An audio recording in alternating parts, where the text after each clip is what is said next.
كان في ساحر اسمه روز بارس خطف الأميرة أوديت وحط عليها لعنة، حولها لبقعة بيضة عشان محدش يحبها. لكن كل ليلة عند البحيرة كانت بترجع لإنسان. في ليلة أمير بشوكها بتحول قدام البحيرة من بقعة لست جميلة، بتقابله وبتحكي له إن اللعنة دي عشان تتفك لازم حد يوعدها بحب أبدي. بيرقصوا طول الليل، لكن مع أول ضوء للصبح بترجع بقى تاني. الأمير بيوعدها إنه هيرجع الليلة الجاية عشان يفك السحر، لكن روز بورس اللي هو الساحر الشرير ده يخلي بنته أودين تبقى بالظبط زي أوديت. والأمير بيعترف بحبه للبجعة الغلط، البجعة السوداء، البلاك سوان، عشان بس مش حدش لسه مركز. في اللحظة دي الساحر بيوري الأمير أوديت الحقيقية اللي كان المفروض يقابلها. فالأمير بيجري عليها عشان يلحق ينقذها، وهي واقفة على حافة كده. فأوديت بتقرر إنها تنتحر أحسن من إنها تكمل حياتها وهي محبوبة. وبكده تنتهي القصة اللي الفيلم مقتبس منها. الفيلم بيبتدي بنينا وهي بتضغط على نفسها لآخر نفس إنها تطلع أعلى ما عندها. جسمها بيتألم، عقلها بيتهاجم بشكل مستمر. الكوتش بتاعها بيضغط عليها كل يوم أكتر وأكتر، وده اللي بيخلي حلمها هو الكمال، أصعب حاجة ممكن الإنسان يحققها في الدنيا. وده اللي بيخليها ساحرة وخطيرة في نفس الوقت. كل خطوة عندها مثالية، محدش يقدر ينافسها. حبها للفن نقي زي البجعة البيضاء، لكن أول ما دور البجعة السوداء بيجي بتجري عليه. نينا ما كانتش مدركة إيه اللي الدور ده هيطلبه منها، زي رغبات مكبوتة بقالها سنين، شهوة، تمرد، فوضى. بس الكبت ده نفسه هو أكتر حاجة خلاها لايقة على الدور. نينا وهي صغيرة تحسها اتربت في محمية مقفول عليها من أم تحسها بتحبها لكن هي متسلطة، وده بنلاحظه في قدرتها على تحمل الألم. بتشوفها على طول متعصبة، وطبعا عجزها إنها ترتبط بأي حد حواليها. فلما ظهر لها الحاجات اللي كان عمرها ما حست بيها قبل كده، زي الإدمان والكذب والشغب، حاجات كتير يعني، ما كانتش عارفة تتعامل مع الحاجات دي ازاي. كانت بتحاول تصد الكلام ده، بس لما في الآخر استسلمت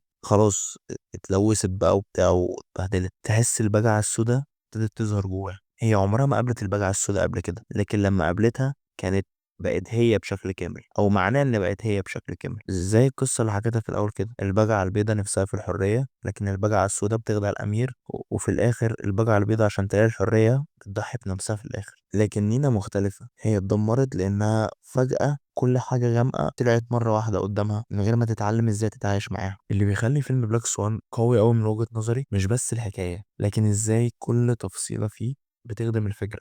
الكاميرا دايما قريبة من نينا، خانقاها كأنها متحاصرة في حياتها ومش قادرة تاخد نفسها. حتى المزيكا ساعات بتبقى جميلة المزيكا، وساعات بتبقى حاجة تخرق كده جوه ودانا. كل ده عشان نحس ان احنا جوه دماغها. وده احلى حاجة في الفيلم، هي فكرته انك كل شوية تحاول تسعى للكمال طول الوقت من غير ما تسمح لنفسك انك تغلط او تكتم مشاعرك الحقيقية، عشان ما تبص الصورة المثالية اللي انت رسمتها لنفسك وقدام الناس كمان. بس لما المشاعر دي فجأة بتطلع كل حاجة بتبوظ. وده بيرجعنا لسؤال، النضج الحقيقي عامل ازاي؟ هو انك تكون بريء زي البقعة البيضاء، او انك تكون شمال زي البقعة السوداء من الاخر، وتحاول تتعلم تسيطر عليها جواك. يمكن النضج مش انك تختار واحدة فيهم، النضج انك تتعلم تعيش توازن ما بين الاتنين.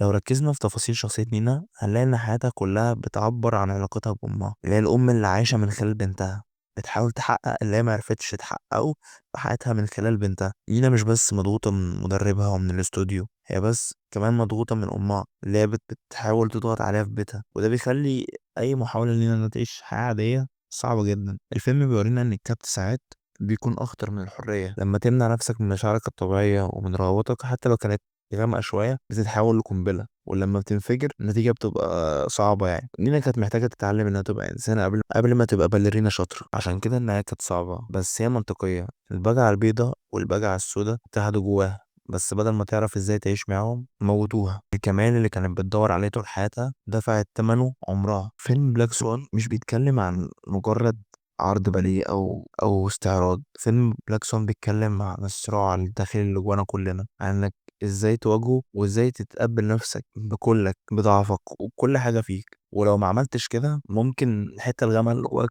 تبلعك، زي ما حصل مع نينا. زي أوديت كده اللي محبوسة في جسم بجعة، نينا محبوسة برضه في دور البنت الكويسة. ولا دي عايشين حياة كويسة.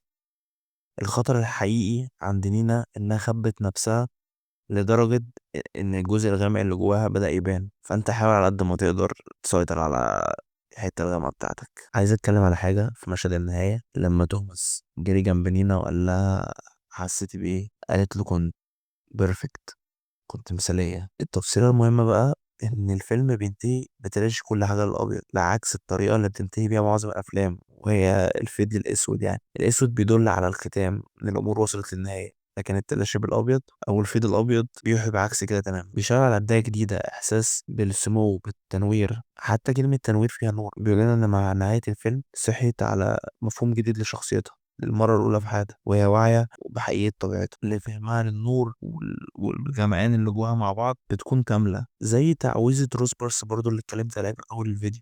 تعويذة روزبرس بتحول أوضة لبجعة عشان محدش يحبها، نفس الكلام.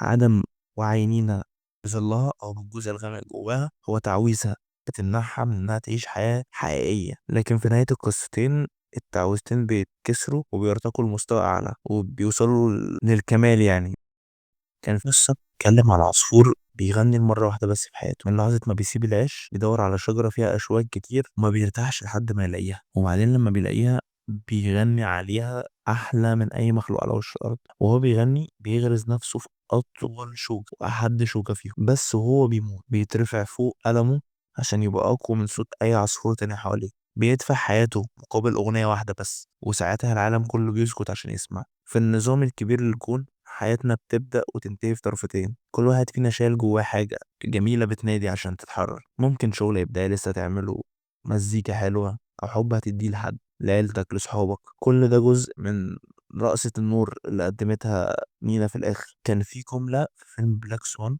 توماس كان بيقول لنينا الرقص مش بيتخلد زي الموسيقى والشعر والفن، ما بيكبرش في المتاحف والكنايس، هو بس بيعيش اللحظة دي وبس، ودي هي لحظتك. وسلام.